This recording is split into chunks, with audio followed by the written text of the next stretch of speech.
Is it possible to get pregnant from a corpse?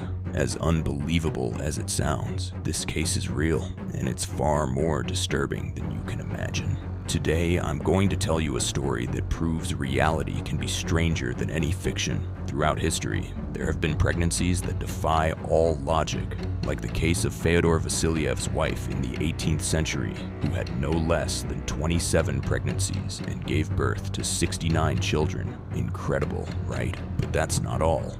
An Argentinian police officer, in a coma after an accident, gave birth 5 months later and woke up to find her baby by her side. Or the Chinese woman, who without knowing she was pregnant, gave birth in the bathroom and her baby ended up trapped in the plumbing. These stories leave us speechless, but believe me, none of them compare to the madness you're about to hear. Let's talk about Felicity Marmaduke, a woman who worked in a morgue cleaning corpses, and who, according to her own confession, ended up pregnant by one of those bodies. This isn't an urban legend or a made-up story. It's a case that caused a worldwide scandal and left everyone shocked. The police discovered the truth when DNA tests confirmed that the father of her child was a corpse. But how is this even possible? Here's where science comes into play. There are medical phenomena like post-mortem priapism.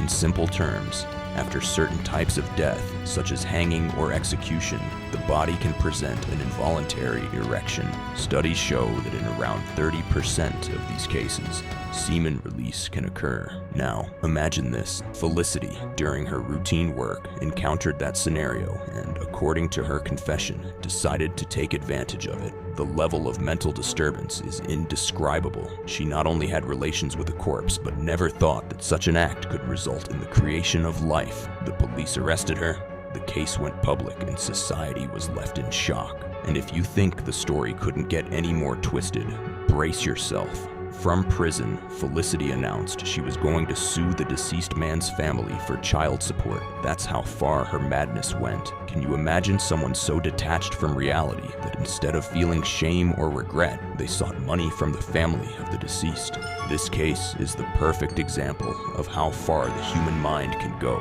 when it crosses certain boundaries. It forces us to reflect on the darkest sides of human nature and how disturbing it is to know that we live among people capable of such things. To wrap things up, I'll just say this. The world is a far stranger and darker place than it seems. Cases like Felicity Marmaduke's not only horrify us, but they also force us to look at reality with a different perspective. And you? Do you think this was a real case or a story too extreme to be true?